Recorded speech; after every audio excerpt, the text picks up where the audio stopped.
Hello good morning friends. வாங்க இன்றைக்கி நம்ம எம்வி விலாக்ஸ் ஆஃப் மலர்விழி சேனலில் பார்க்க போகிறது பன்னீர் ஃப்ரைங்க. இந்த பன்னீர் ஃப்ரை அவ்வளோ டேஸ்ட்டாக இருக்கும். நம்ம எப்படி செய்யலான்னு வீடியோக்குள்ளே போய் பார்க்கலாம் வாங்க. பாருங்கள், பன்னீர் வந்து நம்ம ரூம் டெம்பரேச்சரில் எடுத்து வச்சுக்கணுங்க. ஃப்ரிட்ஜிலேருந்து எடுத்து உடனே கட் பண்ணுறதுக்கு சரியாக வராது. ரூம் டெம்பரேச்சரில் வச்சுட்டு எடுத்து இப்படி நீட்டு வாக்கில் ஒரு பீஸாக நம்மளுக்கு தேவையான அளவு திக்னஸ்க்கு வெட்டிக்கலாம். நான் இந்த அளவு திக்னஸ்க்கு வெட்டிக்கிறேங்க. இந்த அளவு திக்னஸில் வெட்டும்போது இந்த பன்னீர் க்யூப்க்கு வந்து எனக்கு 12 பீஸ் வருங்க கரெக்டாக. இந்த இதை வந்து இப்படி செஞ்சு கொடுத்தோன்னு வைங்களேன், நம்ம லஞ்சுக்கு வந்து சைட் டிஷ்ஷாகவும் செஞ்சு சாப்பிட்லாம், இல்லை ஸ்கூல் விட்டு வர குழந்தைங்களுக்கு ஈவினிங் ஸ்நாக்ஸாகவும் செஞ்சு கொடுக்கலாம். பாருங்கள், கட் பண்ணிவிட்டு ஒரு 2 ஸ்பூன் மிளகாத்தூள் எடுத்து போட்டுக்குங்க. ஒரு அரை ஸ்பூன் வந்துட்டு சோம்புத்தூளுங்க, பெருஞ்சீரகத்தூள் ஒரு அரை ஸ்பூன் போட்டுக்குங்க போதும். ஒரு 2 ஸ்பூன் நல்லா மிளகாத்தூள் போட்டுக்கலாங்க. கரம் மசாலா வந்து 1 ஸ்பூன் போட்டுக்கலாங்க. அது 1 ஸ்பூன் கரம் மசாலா போட்டுக்குங்க. போட்டு அதோட என்ன பண்ணுறீங்கன்னா கொஞ்சம் மஞ்சத்தூள் எல்லாம் ஈவனாக ஃபஸ்ட்டு கலந்துக்கலாம் நம்ம, சரிங்களா? ஒரு அரை ஸ்பூனுக்கு மஞ்சத்தூள் போட்டுக்குங்க. போட்டுட்டு இதோட வந்து கார்ன்ஃப்ளவர் போட்டுக்குங்க. சோள மாவு அது வந்துட்டு ஒரு 2 ஸ்பூன் போட்டுக்கலாம், சரிங்களா? இப்போ நம்ம என்னென்ன இதில் போட்டிருக்கோன்னா மிளகாத்தூள், மஞ்சத்தூள், சோம்புத்தூள், அதோட கரம் மசாலா போட்டு 2 ஸ்பூன் வந்துட்டு நல்லா ஃபுல்லாக ஸ்கூப்பாகவே கார்ன்ஃப்ளவர் போட்டுக்குங்க. போட்டு நல்லா ஈவனாக கையில் கலந்துருங்க. எல்லாத்தையும் ட்ரையாகவே கலந்துட்டு இதுக்கு தேவையான அளவு உப்பு போட்டேங்க. நான் இந்த உப்பு போட்டேன் பாருங்கள், டேபிள் சால்ட்டு.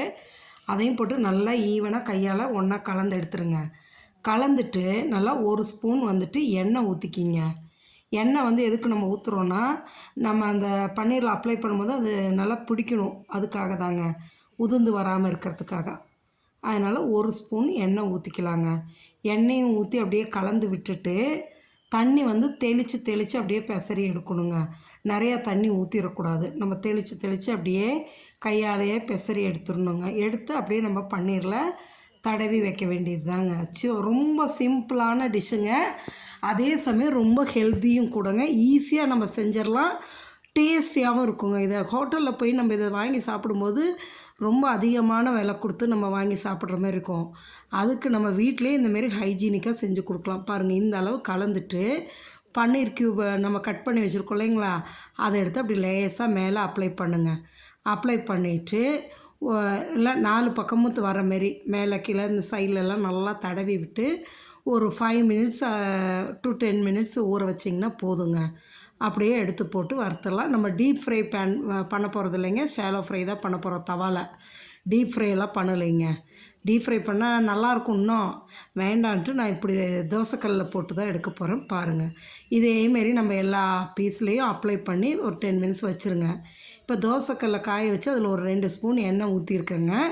அது நல்லா காஞ்சதும் இதை ஒரு பீஸாக எடுத்து இப்படியே அடுக்கி விட்டுடலாங்க. ஒரு 4 பீஸாக போட்டு எடுத்துடலாங்க. சூப்பராக இருக்கும். இது எண்ணெய் காஞ்சதும் என்ன பண்ணுங்கள், சிம்மில் வச்சுருங்க. மீடியம் ஃப்ளேமுக்கு சிம்முக்கு இடையில வைங்க.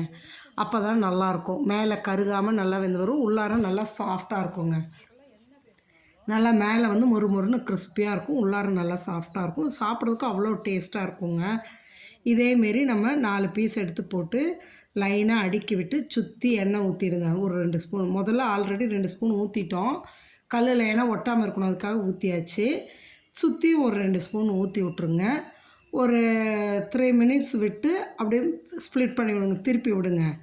திருப்பி விட்டுட்டு ஒன்று ஒன்றா பொறுமையாக திருப்பி விடுங்க. திருப்பி விட்டுட்டு திரும்பவும் ஒரு 3 மினிட்ஸ் தாங்க, வெந்துடும், எடுத்துடலாம். அவ்வளோ நல்லா டேஸ்டியாக கிறிஸ்பியாக மேலே உள்ளார நல்லா சாஃப்டாக இருக்குங்க.